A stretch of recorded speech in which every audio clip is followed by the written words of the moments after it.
Hello friends, welcome to Hollywood great films and presenting love and monsters. कहानी के start में हमें बताया जा रहा होता है कि आज से 4 साल पहले पृथ्वी की तरफ एक बहुत बड़ा उल्कापिंड बढ़ रहा था और पृथ्वी से टकराने ही वाला था।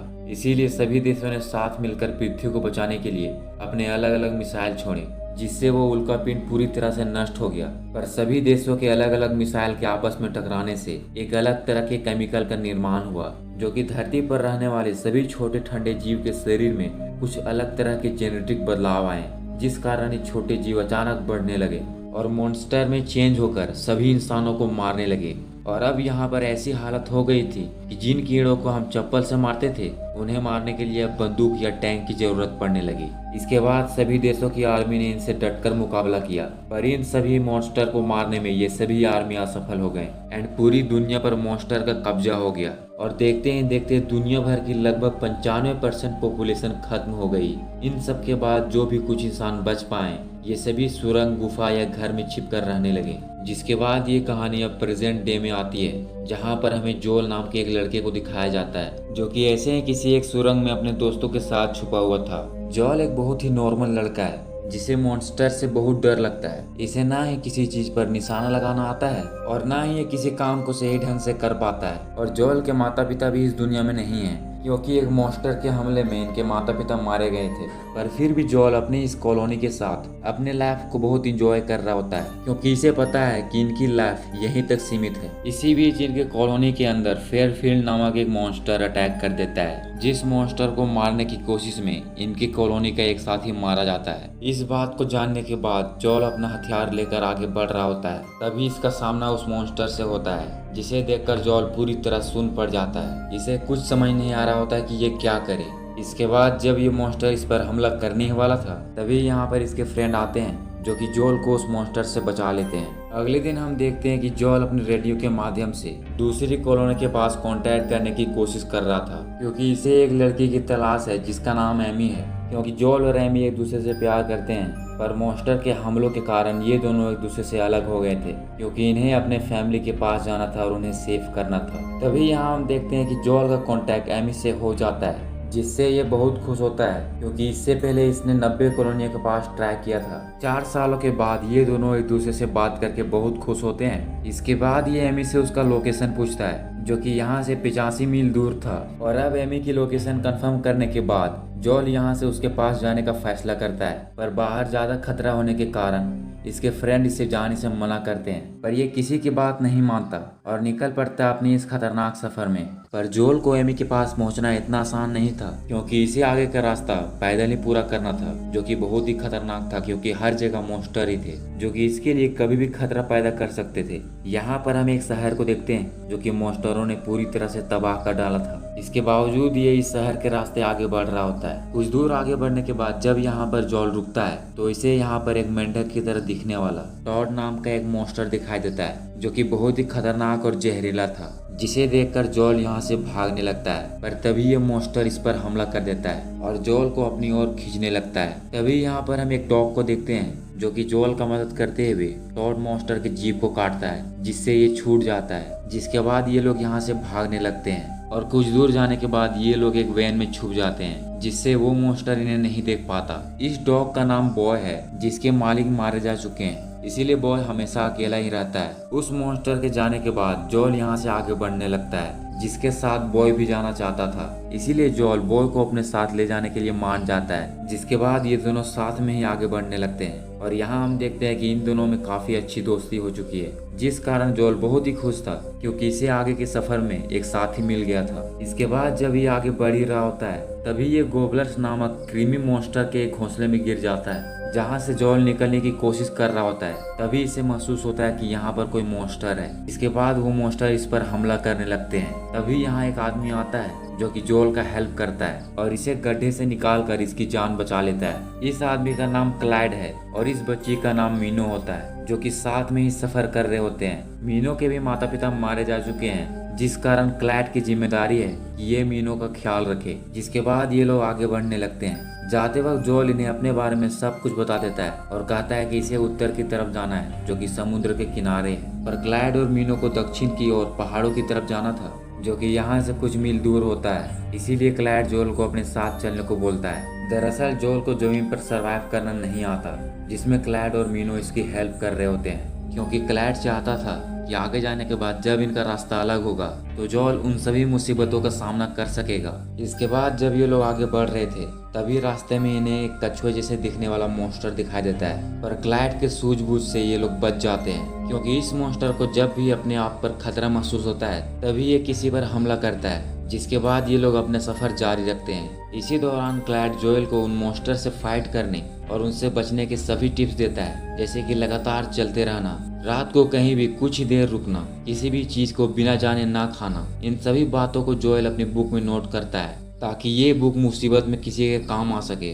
दरअसल जोएल शुरुआत से ही इस बुक में उन सभी मॉन्स्टर के बारे में लिखता है जिनसे अब तक इसका सामना हुआ है, और उस मॉन्स्टर का स्ट्रेंथ और उसके वीकनेस को छापता आया है, जिस चीज को जानकर क्लाइड और एमी बहुत खुश होते हैं। जिसके बाद भी ये लोग लगातार सफर करते रहते हैं, और अब कुछ दिनों के साथ सफर करने के बाद ये लोग उस जगह पर पहुंचते हैं जहां पर इन्हें अलग होना था, क्योंकि इन दोनों की मंजिल अलग अलग दिशाओं में थी। पर मीनो जोएल को अपने साथ रहने को बोलती है, क्योंकि ये जोएल को पसंद करने लगी थी। इसी कारण से ये चाहती थी कि जोएल इनके साथ रहे, पर ये पूरी तरह मजबूर था, क्योंकि इसे जल्द से जल्द एमी के पास पहुंचना था। इसीलिए ये लोग एक दूसरे से अलग हो जाते हैं, पर इन्हें नहीं पता था कि इनके सामने और भी खतरे आने बाकी थे। यहाँ आने के बाद बॉय एकदम से डर जाता है और भागकर यहाँ से एक प्ले बॉक्स के अंदर छिप जाता है, क्योंकि यहाँ पर एक सेंटीपीड नामक एक बहुत बड़ा मॉन्स्टर था जो कि जोएल पर हमला कर देता है, जिससे ये दूर जाकर गिरता है। इसके बावजूद भी हार नहीं मानता है, और किसी तरह उठने के बाद जोएल अपने हथियार से इस मॉन्स्टर पर तीर चला देता है, जिस वजह से ये मॉन्स्टर यहीं पर मारा जाता है। इसके बाद ये लोग एक घर में रुकते हैं जहाँ पर इन लोगों को एक रोबोट मिलता है जो कि इंसानों की हेल्प के लिए बनाया गया होता है। ये रोबोट जोएल को एमी की लोकेशन बताता है जो कि यहाँ से 9 मील दूर था।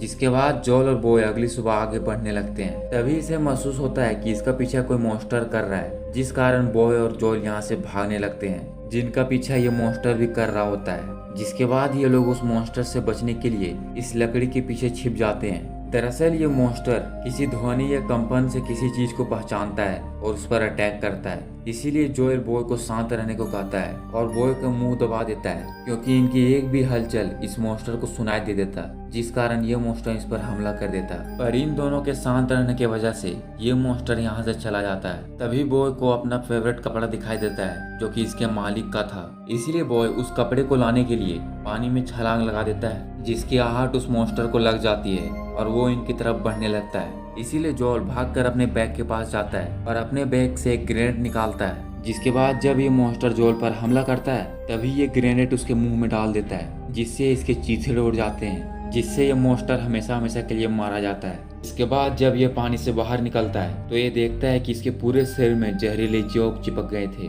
जिसे निकालने में जोएल को बहुत तकलीफ हो रहा था। पर किसी तरह ये इन जोक को अपने शरीर से निकाल लेता है और बॉय को इन सब का जिम्मेदार ठहराते हुए इसे खूब डांटता है, जिस कारण बॉय यहाँ से चला जाता है। पर उन जोक के काटने की वजह से इसे चक्कर आने स्टार्ट हो जाते हैं। इसका पूरा शरीर नीला पड़ने लगा था, जिस कारण ये यहाँ पर गिर जाता है और इसे सांस लेने में तकलीफ हो रहा था। दरअसल वो जोक इतने जहरीले थे कि अगर उसके काटने के बाद तुरंत उसका दवाई नहीं दिया गया तो कोई भी इंसान मर सकता था। तभी इसे यहाँ पर वो पौधा दिखाई देता है जिसके बारे में क्लाइड ने इसे बताया था कि इस पौधे के पत्तियों को खाने से जहर कम हो सकता है, जिसे खाने के बाद ये ठीक होने लगता है। तभी यहाँ पर एमी आती है, क्योंकि जोएल इसके कॉलोनी के नजदीक पहुंच चुका था। जिसके बाद ये दोनों एक दूसरे को देखकर बहुत खुश होते हैं। एमी को बिल्कुल भी यकीन नहीं हो रहा था कि जोएल उसके सामने है, क्योंकि 85 मील दूर यहाँ पहुँचना इतना आसान नहीं था। इसके बाद ये यहाँ पर बेहोश हो जाता है और जब इसकी नींद खुलती है तो देखता है कि इसके सामने एमी थी, जो कि जोएल का इलाज कर रही होती है।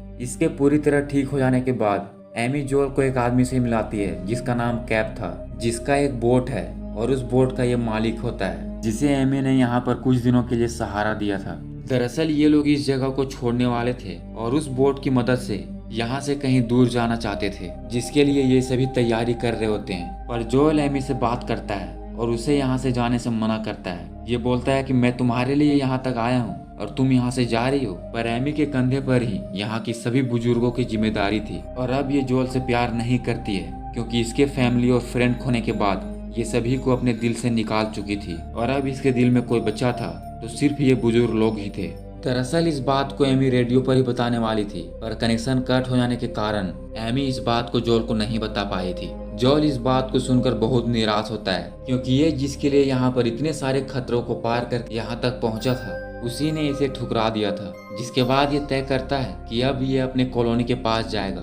इसके बाद ये अपने कॉलोनी के पास संपर्क करता है, जहाँ पर संपर्क होने के बाद उसके फ्रेंड जोल से बात करने के बाद बहुत खुश होते हैं और जोल पर बहुत ही प्राउड फील करते हैं। जोल उन्हें बताता है कि ये दोबारा उनके पास आ रहा है। ये बात सुनकर वो लोग जोल को बताते हैं कि यहाँ पर उस मॉन्स्टर ने हमला किया था, जिस कारण कुछ लोग मारे गए हैं और अब ये लोग कब तक जी पाएंगे इसका कोई गारंटी नहीं है। इसी बीच कैप जोल के लिए एक जामुन भिजवाता है, जो कि एक जहरीली चीज था, जिसके बारे में जोल को पहले से ही पता था। इसके बाद ये एमी के पास जाता है और उसे बताता है कि कैप ने इसे मारने की कोशिश की और एमी को समझाता है कि कैप को जरूर साजिश रच रहा है और इस कॉलोनी को नुकसान पहुंचाने की कोशिश कर रहा है। तभी यहाँ के सभी लोग बेहोश होना स्टार्ट हो जाते हैं और देखते ही देखते एमी भी जमीन पर गिर जाती है। तभी जोल पर भी कोई आदमी पीछे से हमला कर देता है, जिस कारण जोल बेहोश हो जाता है। इसके बाद जब इसकी नींद खुलती है तो देखता है कि ये लोग बंधे हुए हैं और इन लोगों को बांधने वाला और कोई नहीं बल्कि कैप होता है। दरअसल कैप ये सब इसलिए कर रहा होता है क्योंकि इसके बोट को चलाने के लिए इसके पास कोई भी ईंधन नहीं था,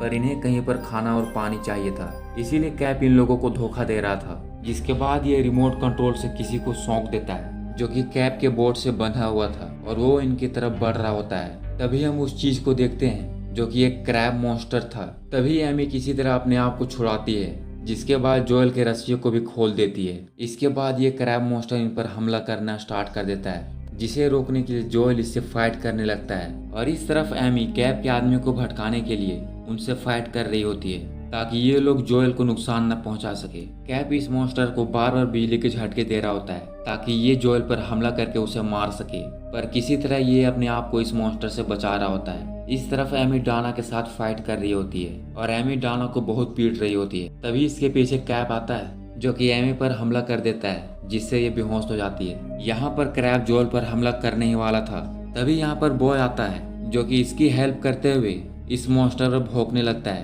क्योंकि ये मॉन्स्टर डॉग से बहुत डरते हैं। पर जोएल बॉय को एमी के पास भेजता है उसे जगाने के लिए। इसी बीच कैप और उसके साथी यहाँ से भाग जाते हैं और यहाँ से जाते वक्त ही कैप इस मॉन्स्टर को बार बार शॉक दे रहा होता है, जिससे ये मजबूर होकर जोएल को पकड़ लेता है। तभी यहाँ पर एमी आती है और जोएल को एक गन देती है। तभी इसे क्लैड की एक बात याद आती है, जिसमें उसने कहा था कि सबसे पहले आप किसी मॉन्स्टर की आंखों में देखिए, जिससे आपको पता चलेगा कि वो मॉन्स्टर आप पर हमला करना चाहता है या नहीं। इसीलिए जोएल इसकी आंखों में देखता है, जिसे देखकर ये समझ जाता है कि ये मॉन्स्टर जंजीर से बंधे होने के कारण इन सभी पर हमला कर रहा होता है। इसीलिए जोएल इसकी जंजीर पर फायर करके उस जंजीर को तोड़ देता है, जिससे खुश होकर ये मॉन्स्टर जोएल को छोड़ देता है और यहाँ से उस बोट की तरफ बढ़ने लगता है। और वहाँ जाने के बाद ये कैप और उसके साथियों को जिंदा निकल जाता है। इसके बाद जोएल अपने कॉलोनी के पास जाने के लिए निकल रहा होता है, पर जाने से पहले ये एमी से मिलता है, जिससे मिलने के बाद ये दोनों एक दूसरे को किस करते हैं।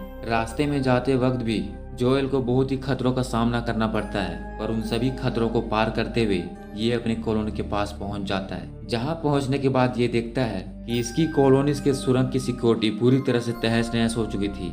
इसके बाद जब ये अंदर जाता है तो देखता है कि अभी भी बहुत लोग बचे हुए थे, जिसे देखकर ये बहुत खुश होता है। जोएल के फ्रेंड भी इसे देखकर बहुत खुश होते हैं। उन्हें यकीन नहीं हो रहा होता है कि जोएल वहां जाने के बाद दोबारा यहाँ बचकर कैसे वापस आ पाया, क्योंकि जो आदमी मॉन्स्टर को देखकर फ्रीज हो जाता था, जिसे इस सुरंग के बाहर एक कदम रखने में भी डर लगता था, वो एक लड़की के कारण कई हफ्ते बचकर उसके पास जाकर दोबारा जिंदा वापस आ गया। जोएल इन सभी से कहता है कि हम जमीन पर भी जिंदा रह सकते हैं, हमें डर कर इस सुरंग में रहने की कोई जरूरत नहीं है। जिसके बाद ये अपने इस सर्वाइवल की कहानी रेडियो के जरिए सभी कॉलोनीज को बताता है। ये सभी कॉलोनीज को समझाता है कि उन्हें डर कर जमीन के अंदर छुप कर रहने से कोई फायदा नहीं होगा, क्योंकि हम इस तरह कब तक जमीन के अंदर छुपे हुए रहेंगे। इसीलिए हमें बाहर निकलना होगा और उन मॉन्स्टर का सामना करते हुए जमीन पर रहना सीखना होगा, क्योंकि मैं अकेला जमीन पर रह सकता हूँ तो आप लोग भी अपना जिंदगी वहाँ बिता सकते हैं। इसके बाद हम देखते हैं कि सभी कॉलोनीज जो सुरंग या घर के नीचे छुपे हुए थे वो सभी बाहर निकलने लगते हैं और पहाड़ी की तरफ बढ़ने लगते हैं। इन सभी ने अब ठान लिया है कि ये लोग अब ऊपर ही रहेंगे और उन सभी मॉन्स्टर से सामना करते हुए अपना जिंदगी बिताएंगे। इसी के साथ ये मूवी यहीं पे खत्म होती है। अगर ये मूवी आप लोगों को पसंद आई हो तो चैनल को लाइक और सब्सक्राइब करना बिल्कुल ना भूलें। मिलते हैं ऐसे किसी मजेदार मूवीज के साथ, तब तक के लिए जय हिंद जय भारत।